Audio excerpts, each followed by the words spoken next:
Bismillahirrahmanirrahim. Alhamdulillahirabbil alamin. Wassalatu wassalamu ala asyrafil anbiya'i wal mursalin sayyidina Muhammadin wa ala alihi wa sahbihi ajma'in. Wa la haula wa la quwwata illa billahil aliyyil azim. Subhanaka la ilma lana illa ma 'allamtana innaka antal alimul hakim. Rabbi shrah li sadri wa yassir li amri wahlul 'uqdatam min lisani yafqahu qawli, amma ba'd. Hadirin wal hadirat rahimakumullah. Alhamdulillah, siang ini kita dipertemukan Allah kembali dalam satu majelis ilmu yang kita berharap mudah-mudahan majelis ini bisa membuat kita makin mengenal dengan syariat Nabi kita Muhammad SAW, dan mudah-mudahan membuat kita makin takwa, makin cinta kepada Allah Subhanahu wa taala. Ma'asyiral muslimin rahimakumullah, kajian kita bulan lalu adalah masalah makruhatus shalah atau makruhatul jamaah, perkara-perkara yang dimakruhkan dalam berjamaah, dan itu sudah kita bahas satu persatu. Sekarang yang akan kita bahas adalah masailu fi shalatil jamaah, masalah-masalah yang berhubungan dengan salat jamaah. Yang pertama, idza lam yajid jama'atan illa khalfa mubtadi'in aw nahwihi ka fasiqin fal infirad afdal 'inda Ibnu Hajar wa 'inda Ramli anna al-jama'ata afdal. Kemarin dikatakan termasuk makruhnya berjamaah apabila imamnya orang yang mubtadi', orang yang melakukan bid'ah. Bid'ah di sini perkara yang berhubungan dengan akidah, seperti Mujassimah yang mengatakan Allah punya tangan, Allah berbentuk seperti kita, ya. Nah, itu orang-orang ahli bid'ah. Ya, ini kalau imamnya seperti itu, maka berjamaah, apakah pertanyaannya, apakah kita lebih baik berjamaah dengan dia atau sholat sendirian? Ini jadi pertanyaan. Begitu juga makruh berjamaah apabila imamnya orang fasik, imamnya tukang mabok, imamnya tukang main judi, imamnya segala macam pakai anting, tatoan, celana bolong-bolong misalnya. Mana nih?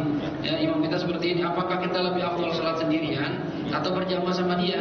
Ini ulama khilaf. Ya, ada yang mengatakan al-infirad afdal 'inda Ibnu Hajar. Menurut Imam Ibnu Hajar dan sebagian besar pengikutnya, ya, katanya lebih afdal salat sendirian apabila imamnya orang fasik. Ya, kalau ada imam kita tahu orang enggak benar nih, ya, masih mabok, masih suka dugem. Jadi imam salat gimana? Ya, lebih afdal kita salat sendirian menurut pendapat Imam Ibnu Hajar. Tapi menurut Imam Ramli al-jama'atu afdal. Enggak apa-apa, lebih afdal tetap jamaah. Gitu ya. Ini yang masalah pertama. Masalah kedua, al-infirad fil masajid tsalatsah. Salat sendirian di ketiga masjid. Masjid yang dimaksud sini adalah Masjid Haram Makkah, Masjid Madinah atau Nabawi, dan Masjidil Aqsa.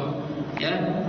Ustaz, kalau saya bisa pilih, saya salat di Masjidil Aqsa atau di Masjid Nabawi atau di Masjid Makkah sendirian ke jamaah.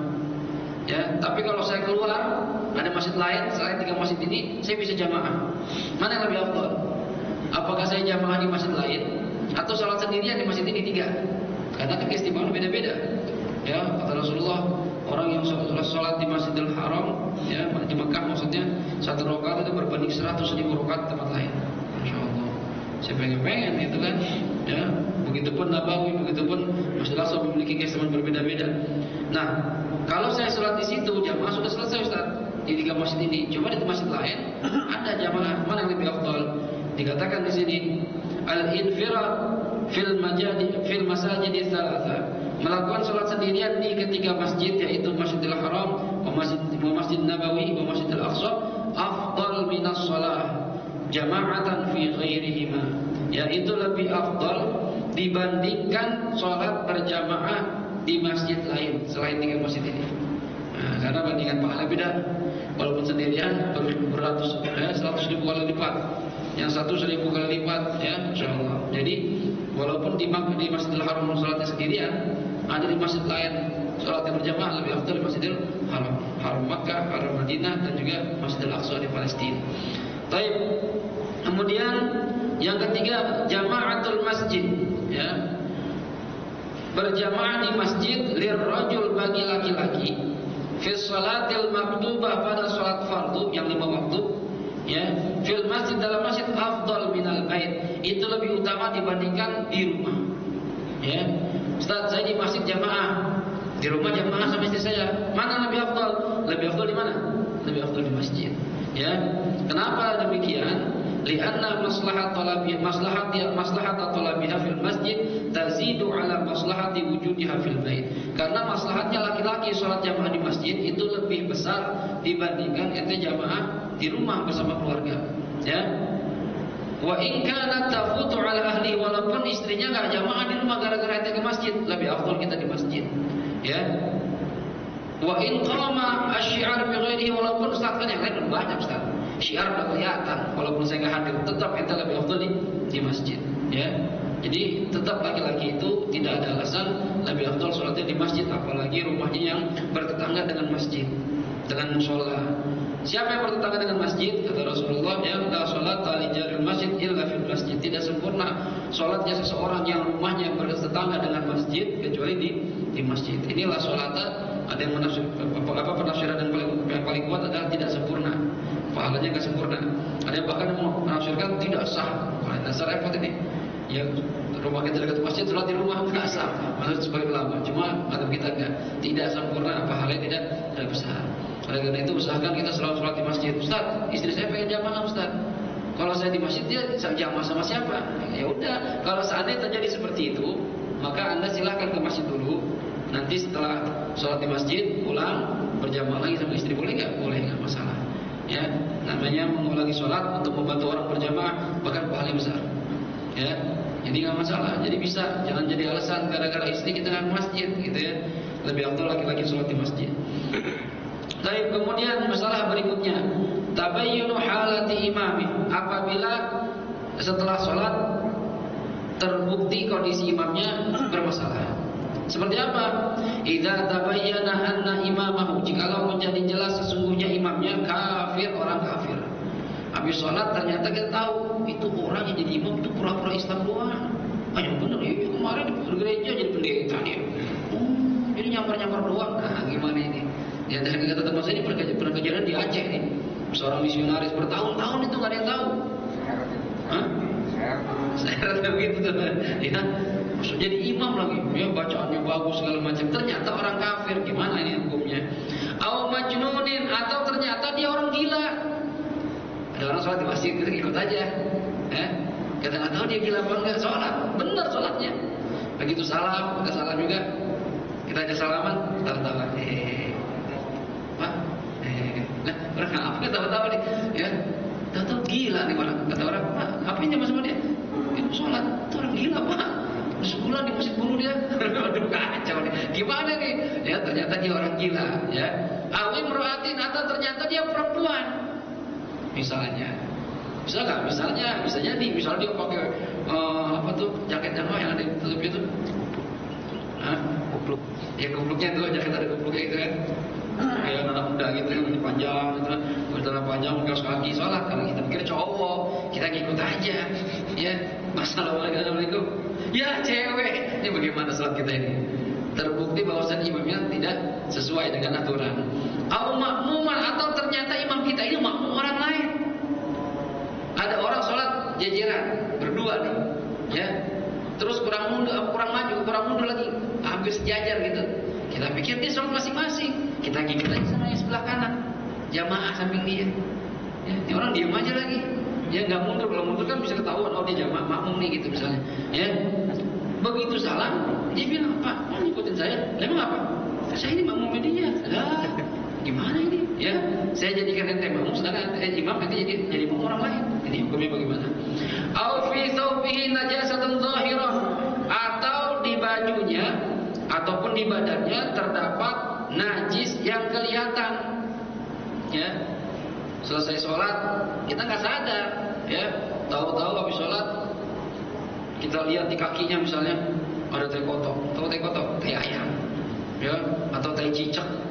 Ya, Mas, itu tai cicak nempel itu kaki dari kapan? Tahu misalnya dari awal, ya dari awal lagi. Gimana nih? Dan najisnya kelihatan. Kita bisa lihat tanpa perlu kita tegesin itu kan. Dengan lihat sekilas, wah kelihatan najisnya. Nah, ini gimana hukumnya? Au ummiyan. Ya, atau imam ini seorang ummi. Apa itu ummi? Ummi itu orang yang apa imam yang bacaannya tidak benar Fatihahnya. Ya. Fatihahnya tidak benar. Kan banyak nih kejadian. orang maksa-maksa jadi imam atau belagu-belagu jadi imam, ternyata Fatihahnya belum benar. Nah, ini hati-hati ya, orang yang menjadi imam itu yang tanggung jawab orang di belakang ente ini. Fatihahnya belum bisa menjadi imam. Tentang nanti pangkat di kantor tinggian dikit, ya kalau masalah pangkat mah nggak dianggap itu. Ya masalah agamanya gimana kalau jadi imam, bener nggak Qurannya? Ngerti nggak fikihnya?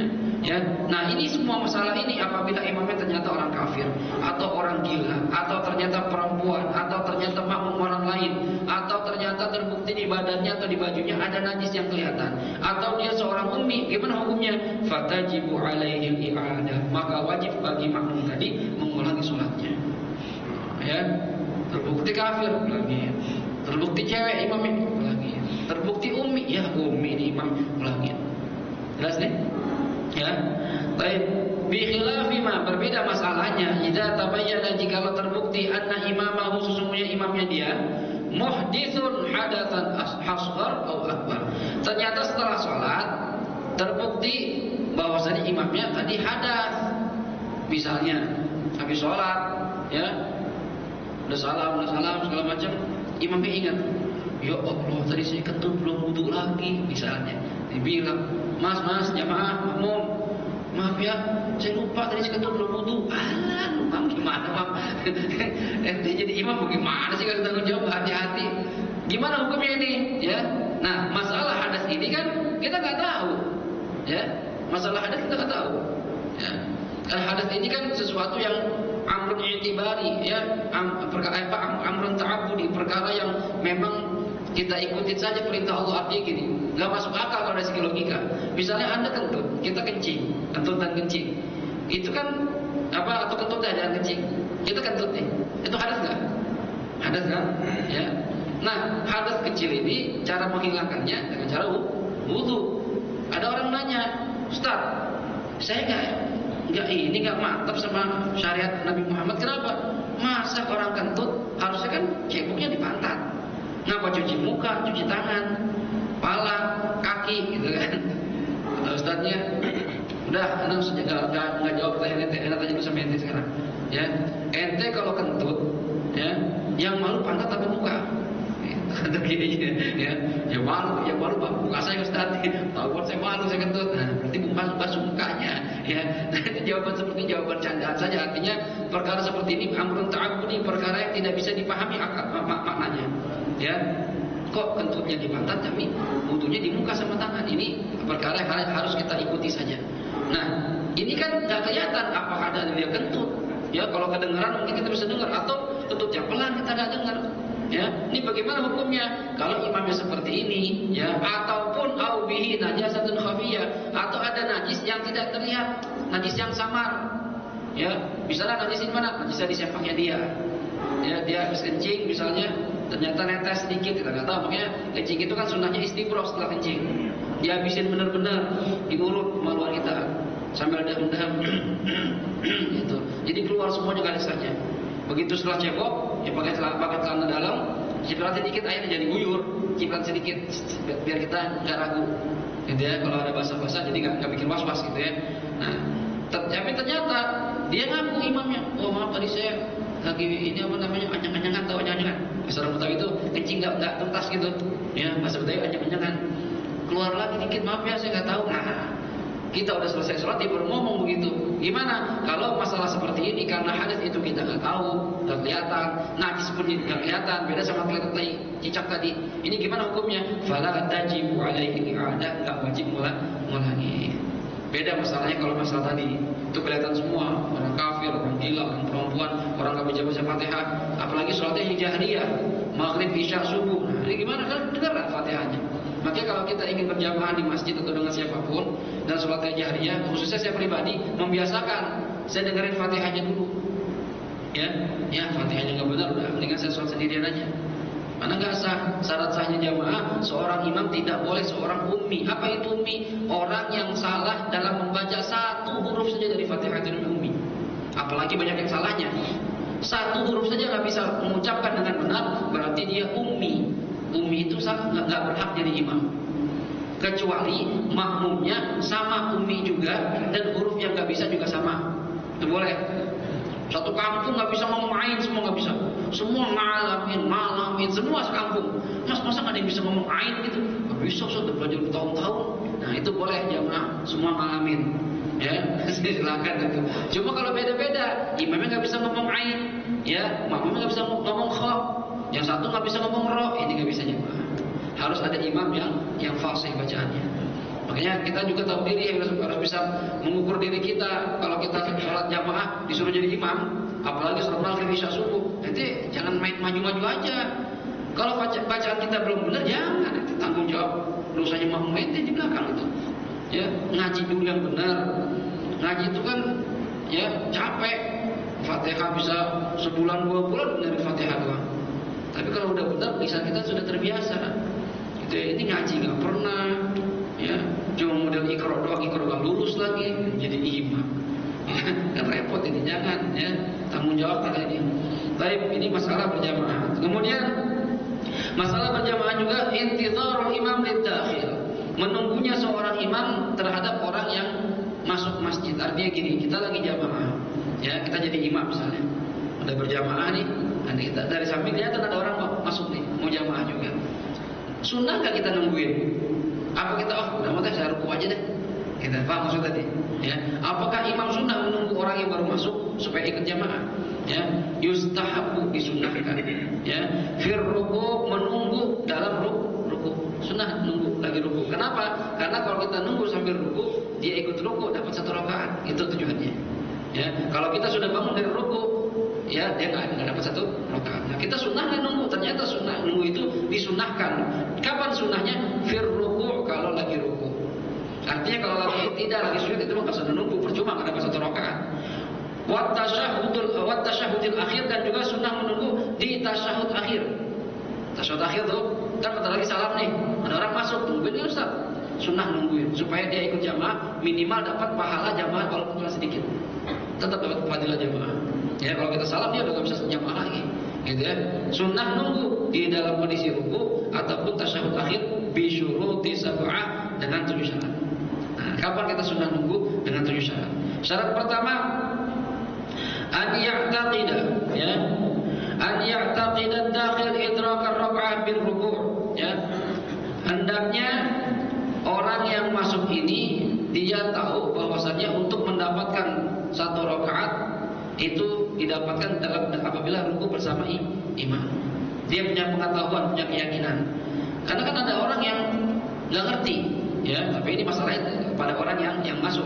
Artinya kita tahu nih, misalnya teman kita tahu nih, ngerti jamaah itu dapatnya kalau ruku bersama imam, tungguin, ya. Kadang ada orang nggak ngerti, ya ngikut dari sujud dihitung 1 rakaat, ada itu. Dan bukan ada, banyak itu. Kadang dia imam ruku, dia takbir, Allahu Akbar. Imam lagi ruku, dia tetap baca Fatihah. Ya, begitu imam sami Allahu liman hamidah, dia baru ruku. Ini nggak dapat 1 rakaat. Atau juga yang sering saya lihat kejadiannya, imam lagi ruku begini, orang datang nih, takbir, Allahu Akbar. Begitu imam pengen bangun, sami Allah, dia baru Allahu Akbar. Ini dapat 1 rakaat menurut dia.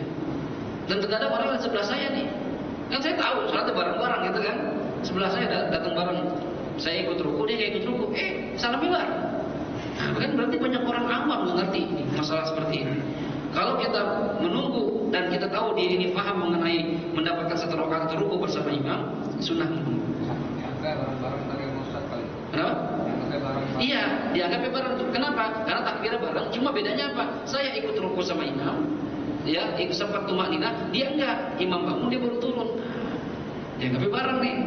Itu kesalahan orang-orang awam nih. Ya, perlu diingetin nih orang-orang yang tidak paham mengenai jamaah. Kesian. Berarti kan kalau sholatnya kurang 1 rakaat. Kalau kurang berarti dia belum sholat. Entar gimana di hadapan Allah Subhanahu Wa Taala? Gitu ya.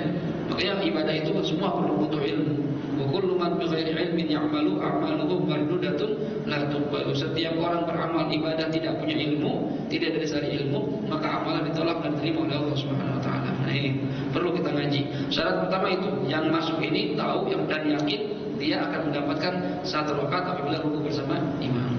Yang kedua syaratnya, alla yu'tada al-wudu fi taharrumih. Sunnah menunggu apabila yang masuk ini tidak memiliki kebiasaan lambat dalam takbiratul ihram. Nah, Kalau ada orang was-was mulu, kita tahu teman kita nih, takbirnya Ustaz bisa 40 detik Ustaz. Allah.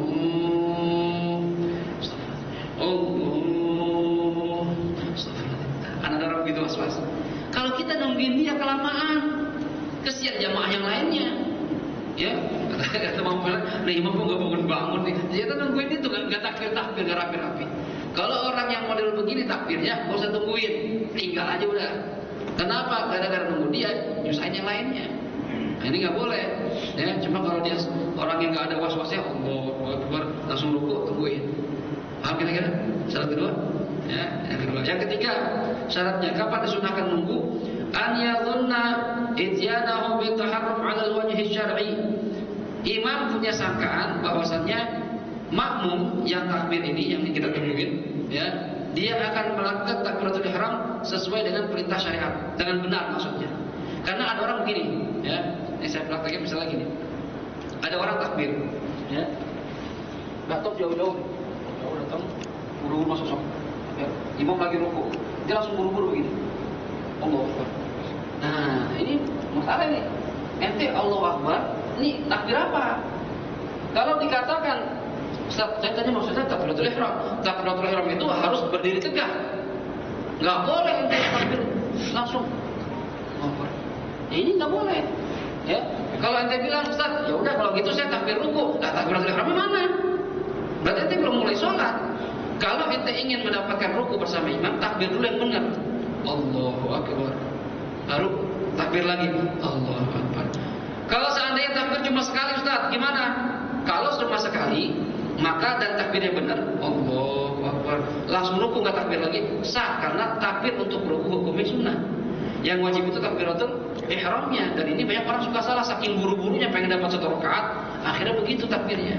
Kalau kita tahu model makmum yang begini nih, wah kalau gue tungguin tadi buru-buru, takbirnya nggak benar, gak usah ditungguin. Cuma kalau orangnya ngerti syariat, ngerti fikih, tungguin biarin. Karena dia takbir dulu takbiratul ihram, setelah itu baru dia takbir yang kedua. Jelas kira-kira? Jelas ya? Baik. Kemudian yang keempat, syarat sunnah menunggunya, an la yakhsha khurujal waqti, tidak takut keluar waktu. Ustaz, kalau ini waktu sholat pengen habis nih Ustaz.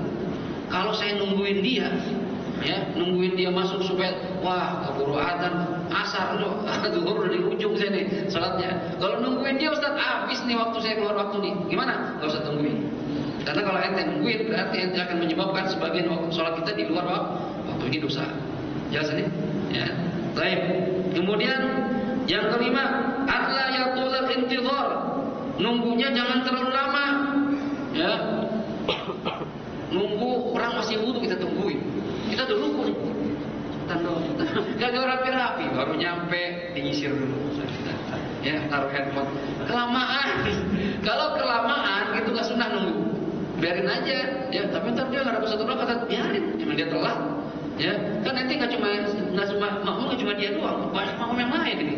Dan mereka punya hak ini. Makanya dalam jamaah itu kan makmum yang ngerti fikih akan tahu bahwasannya tasbih. Misalnya dia ruku, itu baca tasbihnya jangan lebih dari 3 kali. Subhana rabbiyal azim bihamdihi, subhana rabbiyal azim bihamdihi, subhana rabbiyal azim bihamdihi. Mudah bangun. Ente jamaah rukunya tasbih 11. Ya, sujudnya tasbih 11. Ya. Boleh enggak? Boleh, dengan syarat makmum semua ridho. Bagaimana bisa tahu ridho atau enggak? Tanya sebelum sholat. Jamaah, ini saya mau sholat zuhur nih jadi imam. Tiap tasbih 11 ya. Itu pada ridho enggak? Kalau jamaah ngomong ridho nyom, ya silakan. Kalau satu ridho satu enggak, jangan. Kan kadang orang gitu. Ya 11 lama dong gitu kan. Nah, karena orang beda-beda kepentingannya. Jangan terlalu lama menjadi imam. Apalagi nungguin orang yang nggak jelas cuma satu doang, yang lain udah lama nungguin ruku, tinggal aja udah. Ya, jadi menungguin tidak boleh terlalu lama. Ya. Tapi kemudian syarat berikutnya, kapan kita sunnah menunggu? An la yumayyiza bainad dakhilin. Jangan membeda-bedakan antara orang yang masuk yang kita tungguin. Yang pertama udah orang pertama, wah bos. Ya, tahu deh, kita lagi sholat tahu dia. Dia ngomong lagi bosnya, tunggu fit. Oh saya nih, saya tungguin deh. Ya, tungguin.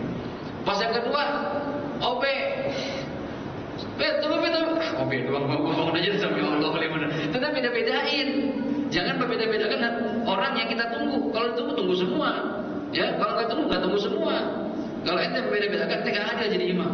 Ya, begitu ada kepentingan, kalau gue nungguin bisa dipotong di gaji ini misalnya. Ya gimana? Kalau usah nungguin. Biasa aja kalau mau nungguin semua sama rata, jangan beda-bedain. Enggak nungguin semua. Gitu ya. Tapi kemudian yang terakhir, an yakuna intidharuhu liwajhillahi ta'ala. Menunggu orang yang ini yang akan ikut jamaah ini syaratnya apa? Ente nungguin bukan karena ingin dapat pujian atau terima kasih dari dia, cuma karena Allah nungguinnya.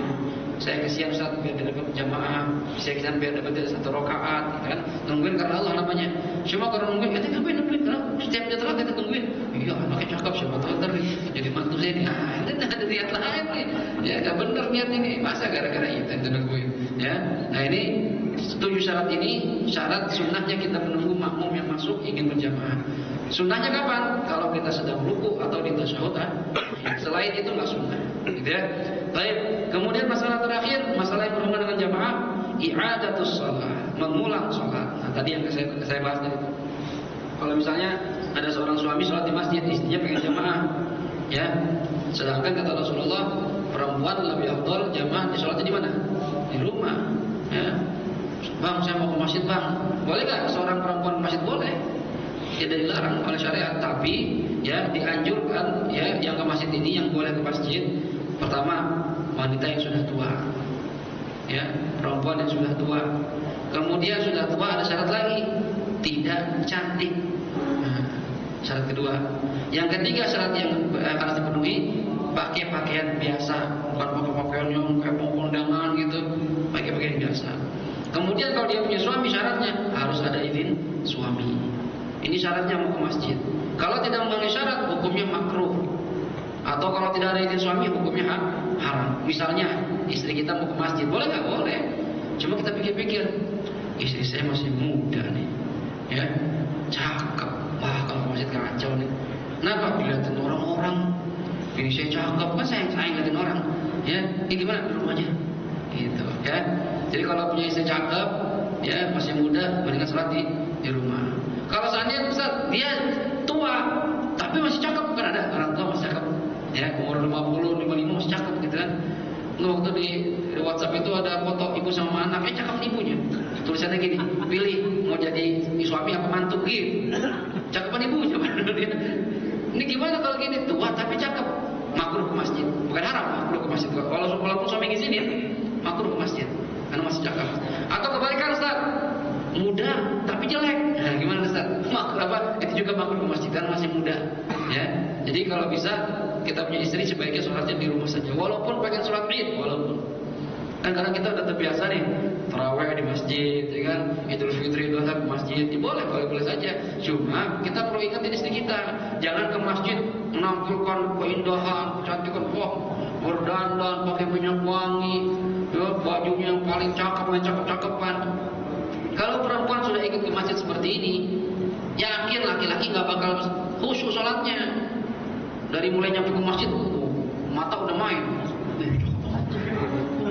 Ustaz itu, wah dilihat-lihatin bini kita. Ya ganggu khusyuk sholat. Perempuan di rumah aja dah baiknya. Ya, tapi dia pakai jamu Ustaz. Nah, boleh nggak saya pulang dari masjid jamaah lagi sama istri ngulangin sholat? Ini ada, diperbolehkan. Bahkan disunahkan, tustahabu disunahkan mengulangi sholat biar ba'ata syaratan dengan 14 syarat. Ya, syaratnya banyak nih. Yang pertama kaunuha fardhon.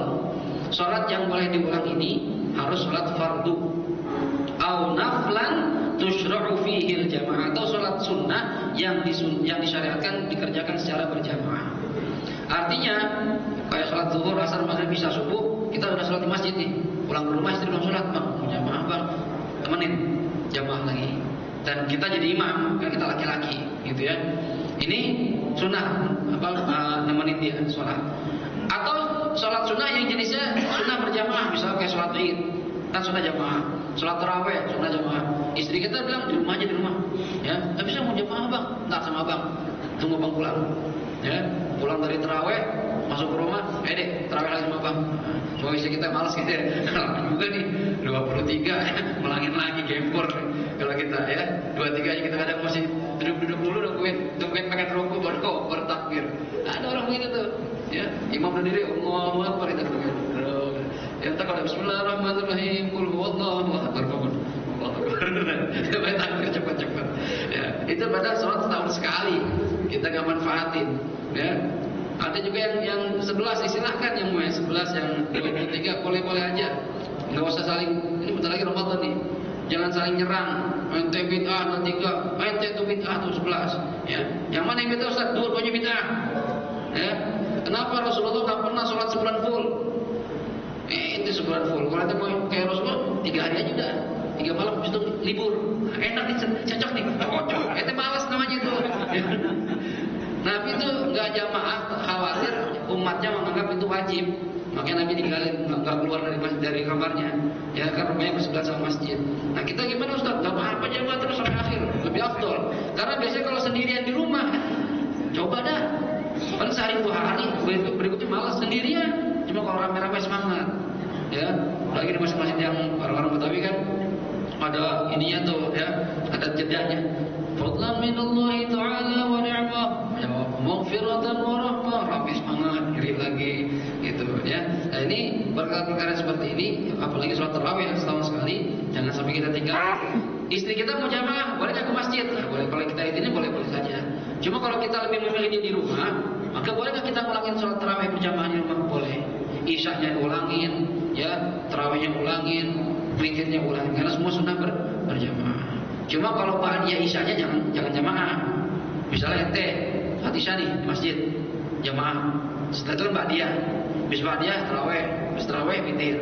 Pulang ke rumah, ayo deh jamaah sama abang. Isya ulangin boleh nggak? Boleh, sunnah, karena sholat fardu. Ba'diyah nggak usah jamaah, karena ba'diyah ini tidak disunahkan berjamaah. Jadi masing-masing dulu. Tarawih jamaah lagi, ulangin lagi. Boleh seperti itu. Jelas kira-kira? Jelas ya? Baik, syarat berikutnya kaunuha muaddatan la maqdiyatan. Salat yang diulangi ini salat yang keadaan masih pada waktunya, bukan salat qadha. Ya. Kita salat zuhur nih, pulang ke rumah istri belum salat, boleh ulangin karena ini salat keadaan. Cuma kalau qadha enggak. Ya, misalnya kita punya utang kemarin. Ya. Punya utang, kemudian udah kita sholat, udah ngutang, udah bayar sholat nih karena hari ini zuhur kemarin kita ketiduran, sekarang udah sholat zuhur di qadha nih. Dan gitu mau ngulangin lagi sama istri, ya sedangkan sholat kita qadhaan nggak boleh. Yang boleh itu sholatnya ada. Ya. Syarat berikutnya kaunul ula sahihatan. Sholat yang pertama sudah sah. Nah kalau sholat yang pertama belum sah ya bukan ngulangin namanya itu mah. Ya bukan mengulangi sholat, ente belum sholat namanya itu. Misalnya sholat pertama ente baru sadar setelah salam, oh iya belum wudu tadi ya, udah salam nih, ya pulang rumah, udah sholat Bang, lupa saya batal, ya. Kamu udah sholat belum? Ulangin, aku mau ulangin lagi, itu ulangin beneran karena tadi belum sah, ya bukan hukumnya ini bukan sunnah tapi wajib ulanginnya. Kalau ini tadi sudah sah, ente ngulangin lagi, ini sunnah. Ya bahkan Rasulullah mengatakan termasuk orang yang tidak dapat payung, dapat naungan di padang mahsyar ketika orang sedang kepanasan adalah orang yang suka membantu saudaranya untuk sholat jamaah. Jadi gitu nggak apa-apa tuh. Ya selesai sholat ada orang belum sholat sendirian, temenin. Mas belum sholat, ya temenin jamaah, temenin. Gitu. Itu dapat pahala besar itu. Ya cuma kan biasanya kita malas. Ya kan? Oh udah sholat ngapain sholat lagi? Gitu kan. Padahal itu pahalanya tuh. Ya. Tapi kemudian syaratnya an la tazida i'adah ala marrah. Ngulangin boleh tapi syaratnya jangan lebih dari sekali. Rajin banget. Diki habis sholat gak temen. Ente belum sholat? Belum. Sendirian ya? Gak temenin ya? Ente. Kalau mereka sholat, ketemu lagi. Ente, udah sholat? Belum. Gak temenin ya? Temenin lagi. Rajin amat ente. Ya, sekali doang. Jangan 2 kali 3 kali. Ya sunnahnya itu syaratnya cuma ngulangin 1 kali, tidak lebih dari 1 kali. Jelas ya? Baik. Kemudian yang kelima. An-yahwiya bihal fardiyah. Ini kan mengulangi sholat hukumnya sunnah. Akan tapi Ustaz, saya waktu niatnya itu fardu atau sunnah Ustaz? Kalau fardu kan usolli fardhu zuhri gitu kan. Apa saya bacanya usolli sunnat zuhri? Karena hukumnya sunnah ini ngulangin. Tetap walaupun hukum ngulanginnya itu sunnah, niatnya niat fardu. Paham ya? Jadi tetap usolli fardhu zuhri, bukan usolli sunnat zuhri, tetap fardhu zuhri. Baik. Kemudian syaratnya an ya'taqida bihan nafliyah. Wah, ingat, ente niatnya fardu, tapi di hati ente punya keyakinan tahu bahwasannya hukumnya sunnah. Hukum ngulangin itu sunnah. nggak wajib, tapi niatnya harus wajib. Di niatnya wajib, di keyakinan tahu kalau ini hukumnya sunnah. Paham ya? Kalau ente meyakini dua-duanya wajib, salah. Niatnya fardu, hukum ulangin wajib, ya salah ini. Karena hukum ulangin sunnah yang tadi sudah sah yang pertama. Tapi syarat berikutnya antusalla kulluha jama'atan. Ya, kalau ingin ulangin sholat dari awal sampai akhir harus berjamaah. Ya, dari takbir sampai salam harus jamaah. Enggak boleh mufaraqah. Ya. Ayo ikut jamaah. Abang. Ya, terus ntar kamu mufaraqah ya.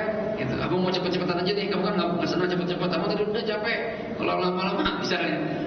Ya, jadi baru 1 rakaat, ya. Allahu Akbar, bangun rakaat kedua dan istri mufaraqah, laki cepat, istri pelan. Jadi gimana nih? Ini ulama khilaf. Kalau jamaahnya tidak dari awal sampai akhir, ya, maka hukumnya tidak sah. Tidak sah ya. Indah Ramli, menurut Imam Ramli, ya. Ada sebagian mengatakan Ibnu Hajar bilang minimal 1 rakaat jamaahnya.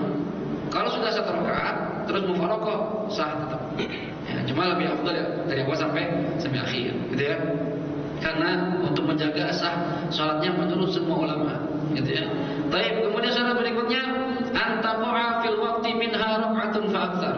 Ya, kalau ingin jamaahnya sah, maka minimal 1 rakaat atau lebih dikerjakan masih dalam waktunya. Misalnya udah mepet nih, zuhur, udah pengen asar, istri kita belum sholat, ya, belum sholat, udah ngantuk capean ini, tinggal 2 menit ini, zuhur.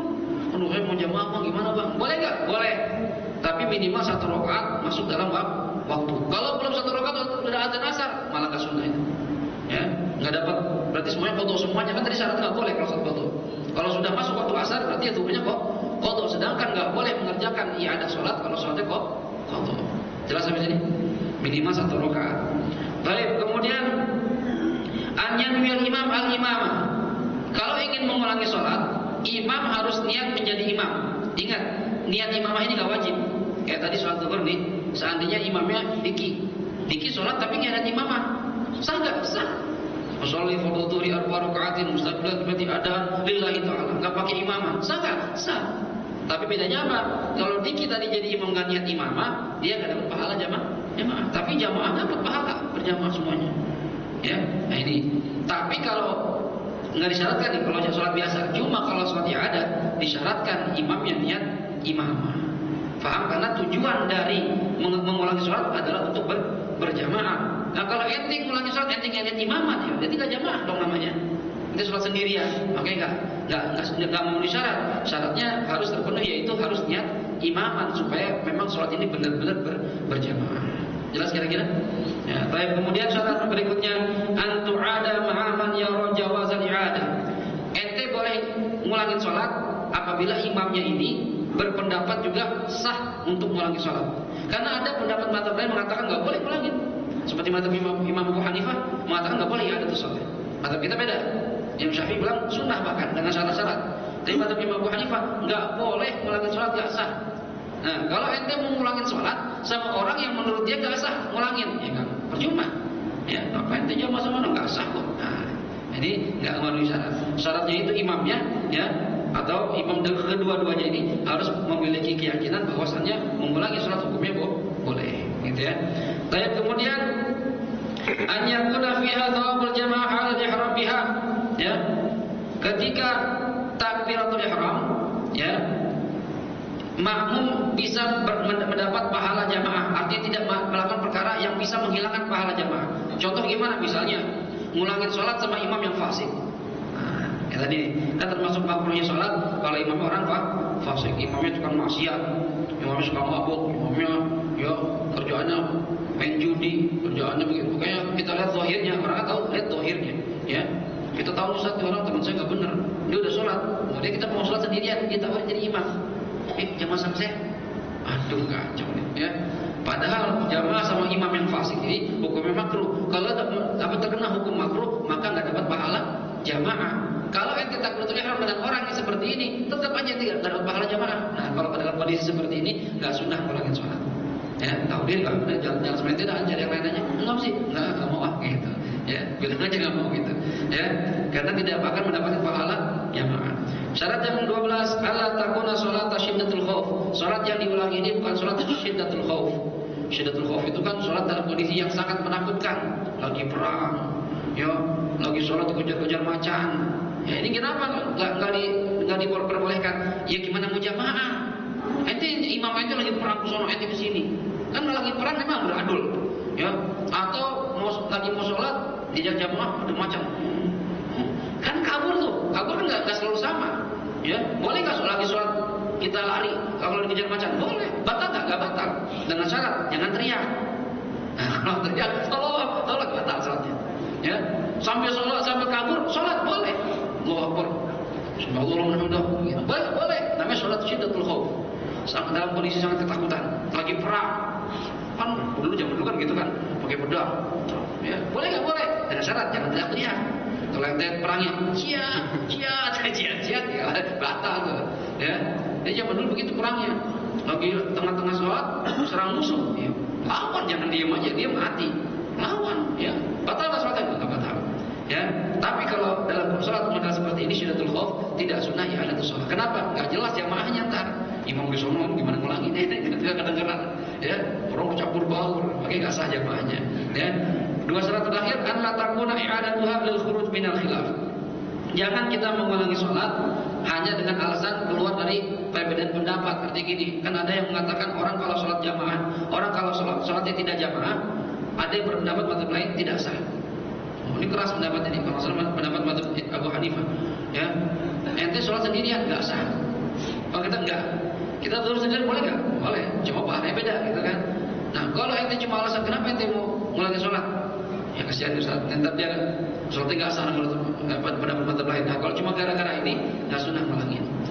Kalau ente kenapa mau ngulangin jamaah sama dia? Ya dapat biar dia benar-benar dapat pahala jamaah Ustaz, bukan karena masalah beda mazhab. Enggak, saya nggak peduli. Yang penting bagaimana caranya dia dapat pahala jamaah. Nah, ini sunnah. Ya, jadi alasan harus tepat. Syarat yang terakhir, an la takuna shalatul janazah. Salat yang diulangin bukan salat jenazah. Jadi kalau kita sudah salat jenazah, kadang-kadang saking banyaknya orang yang menyolatin, berapa periode itu gonta-ganti terus, ya. Kayak zamannya Uje meninggal, ya, kayak Zainuddin, ya. Berapa kali jamaah tuh di rumahnya bikin sholat, di masjid bikin sholat berkali-kali. Nah ini yang sudah mengulangi sholat tidak sunnah mengulangi lagi. Yang sudah sholat jenazah tidak sunnah mengulangi, karena sholat jenazah tidak sunnah untuk diulang. Jelas ini? Paham masih dia? Nah ini syarat-syarat kita mengulangi sholat jamaah. Ya silakan, boleh. Kan sekarang tuh kadang-kadang orang sering pakai baju pendek. Ya.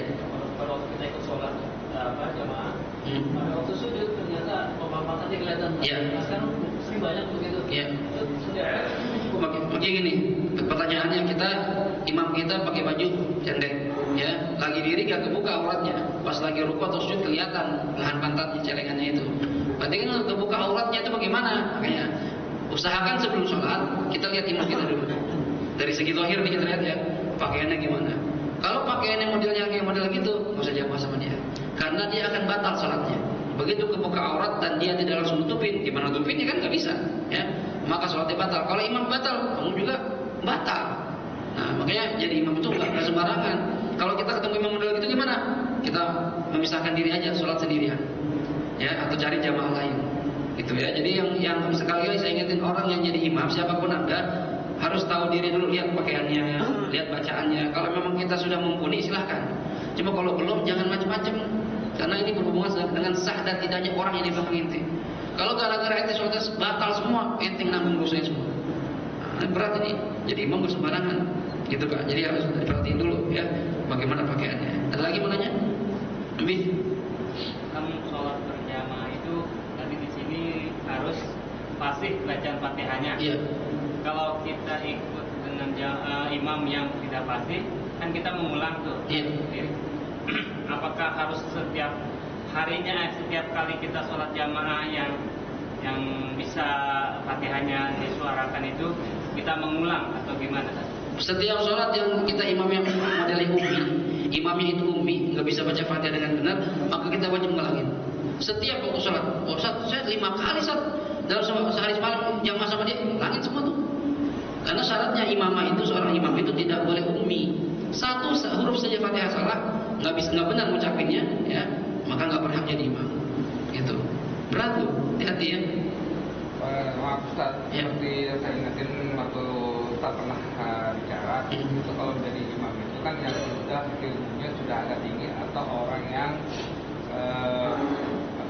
jagoan di situ atau apa Ya, orang alim saja. salah seperti itu kan. Salah satu ingetin sama yang Bapak tadi bicarakan, kalau 5 kali itu kan sebenarnya sudah tidak bagus lagi kan. Iya, itu masalahnya. Makanya masjid itu DKM masjid atau musola harusnya menseleksi siapa yang jadi imam di situ. Terkadang kan jadi masalah gini, kalau seandainya ini masjid wakaf 1 orang, itu ntar biasanya jadi imam keturunannya biasanya. Ya kan, ntar anaknya, ntar cucunya, nggak masalah. Hal itu memang mereka lebih berhak karena sebagai anaknya wakif itu lebih berhak. Cuma masalahnya ente mumpuni nggak? Kalau dulu oke lah, kakek ente kiai, bacaannya bagus, ilmunya masya Allah. Cuma ente kagak. Ya jangan mentang-mentang cucunya kiai, ente nggak bisa kayak kakek ente. Mau di depan jangan, tahu diri. Kalau ente mau di depan kayak kakek ente harus kayak kakek ente ilmunya. Bacaannya harus benar kayak kakek ente. Itu. Tapi kadang-kadang saat kayak gitu kita kasih tahu. Marah. Nah, ini di mana-mana begitu. Ya, di mana-mana begitu. Nah, ini harusnya repot jadi. Repot memang di mana-mana itu. Kalau memang dirinya tahu sadar, kalau orang bisa dinasihatin enak ya. Maaf, bacanya nggak benar. Kalau di tempat saya tuh di Masjid Nurul Yakin, ini baru kali ini aja nih. Ada sekarang pelatihan imam. Yang mau dirapiin masalah imam di sana, pelatihan imam. Jadi dia diajari masalah fikih sholat, fikih toharah, sama masalah Quran. 3 yang diajarin. Jadi dikasih materi dulu, ya pelatihan. Nanti setelah selesai pelatihan dites, ya khususnya baca fatihahnya. Kalau belum lulus, belum jadi imam. Gitu. Karena apa? Berhubungan sama jamaah semuanya. Apalagi masjid besar. Lalu kalau imamnya jelek, ya ini masjid gede, oh imamnya begini. Oh ternyata warisan dari engkongnya. Ya kalau warisan bacaannya benar silakan. Dan itu repotnya, dibilangin marah. Ini repotnya. Ya, memang ada ya pendapat lemah di mata kita ada mengatakan seandainya imam bacaannya salah, makmumnya benar, imamnya nggak sah, makmumnya sah. Ada pendapat begitu. Cuma ini pendapat lemah. Artinya kita kalau bisa cari pendapat yang kuat dulu, biar sholat kita sah menurut semua ulama. Gitu. Cari imam yang bacaannya benar. Kita juga kalau disuruh kadang di kantor begitu tuh, rajin. Ya, jangan main lu aja. Kalau seandainya memang kita mumpuni, maju aja pas begitu disuruh. Ya, kadang-kadang bacanya nggak benar, maju aja. Udah, maju, tenang aja. Ya, pas dibaca dengeran, aduh bacaan begini lagi jadi imam. Ya, harus tahu diri juga jadi imam itu. Paham ya? Itu kalau jamaahnya kan nggak sah, Ustaz. Kita Menurut pendapat yang kuat ya, menurut pendapat yang kuat. Kita berpendapat, udah pasti nggak sah sholat di situ. Gitu. Kita cari atau sholat sendiri atau nyari tempat lain. Lebih afdal cari tempat sholat jamaah yang lain. Misalnya ada 2 musola kampung kita, cari musola yang imam bagus. Itu lebih afdal. Karena dia mikir, sepi ini jamaah ya, bilangin baik-baik. Itu sih bacanya yang benar. Orang masalah ini pengaruh dan dari tidaknya sholat. Gitu harusnya orang yang dibilangin sadar.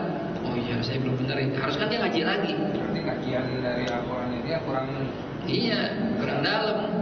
Ya, itu kan masalah baca Quran harusnya kita dari kecil udah benar kan. Cuma orang-orang kita kan banyak yang sampai tua nggak bisa baca Quran banyak.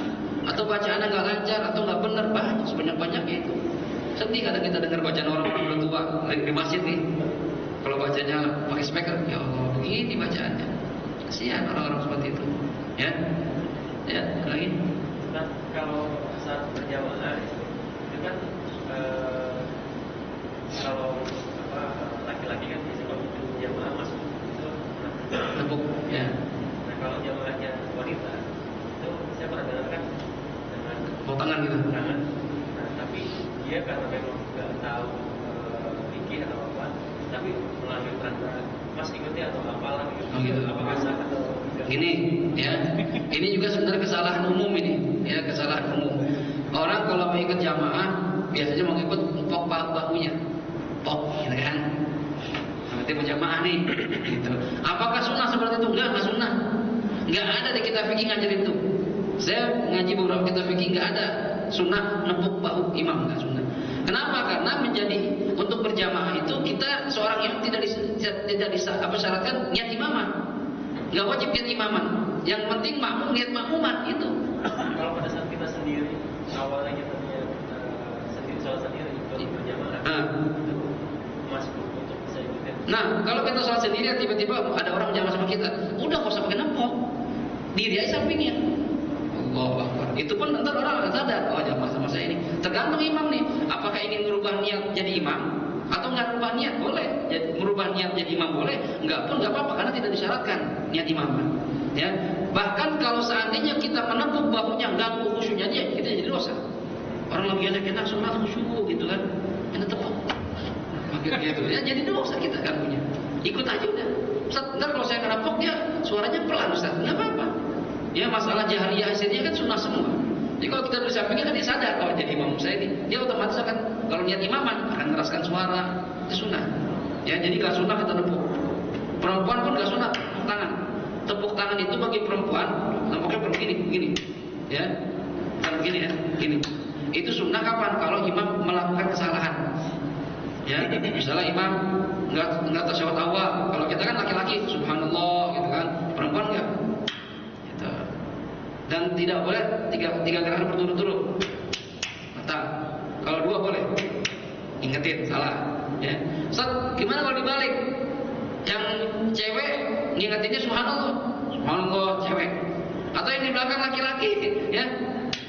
Gitu, tepuk tangan, ternyata salah. Gimana? Makruh. Apa khilafus sunnah? Bertentangan sama sunnah.